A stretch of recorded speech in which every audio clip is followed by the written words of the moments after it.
I'm 79 years old, and I've been divorced for 6 years now. After 35 years of marriage, I wake up alone in a house that still knows her footsteps better than it knows mine. I'm not telling this because I want sympathy. I'm telling it because time has narrowed my reasons for speaking. When you get this old, you stop explaining yourself. You just tell the truth, or you stay quiet. Most mornings are slow. I sit at the kitchen table longer than I need to. The chair across from me stays empty. I still glance at it without thinking. That habit hasn't left yet.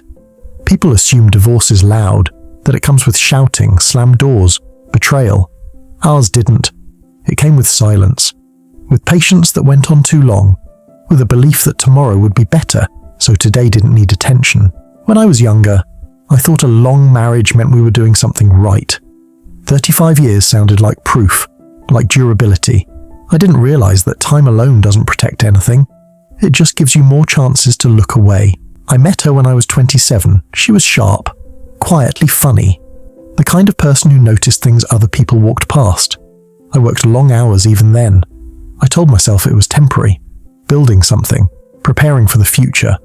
We married young enough to still believe effort could fix everything, and for a while, it did. We raised 2 children. There were bills, routines, school mornings, dinners eaten half warm. Nothing dramatic, just life moving quickly. I wasn't cruel. I didn't cheat. I didn't drink too much. I showed up to birthdays. I did what most people would call being responsible. That's the part that still confuses me sometimes. Because I wasn't a bad husband. I was just absent in ways that didn't leave marks. I was always tired, always thinking about what needed to be done next. When she talked, I listened enough to respond but not enough to stay.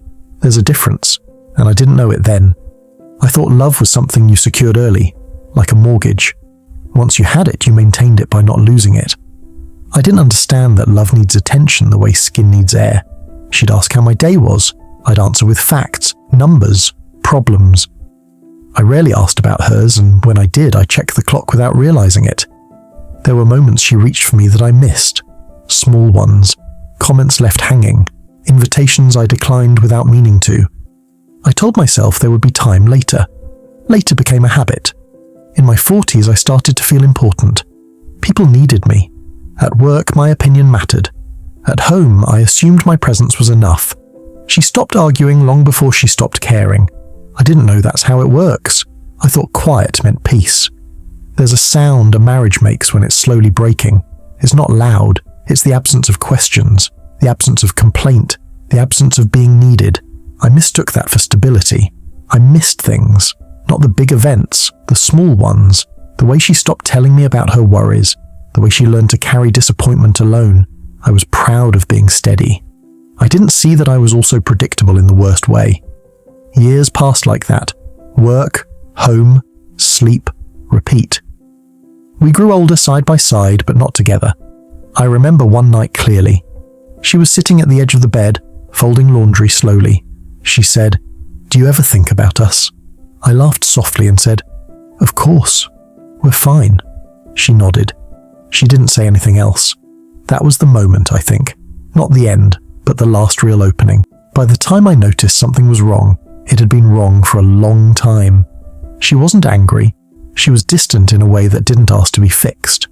When the kids moved out, the house got quieter. I thought that would bring us closer. Instead, it exposed how little we said when there was nothing to manage. We became polite roommates. We coordinated schedules. We shared groceries. We didn't share much else. I still believed effort could come later, after retirement, after things slowed down. I was always waiting for a version of life that didn't require choosing. Then she got sick. Not life-threatening at first, just enough to shake routine. I went with her to appointments, sat in waiting rooms, held her hand. For a brief time, we talked again. Real talk. About fear, about getting older. I felt hopeful, which feels cruel now. She recovered physically. Emotionally, something had already shifted. A year later, she told me she wanted to leave. Not angrily, calmly, like someone stating a weather report.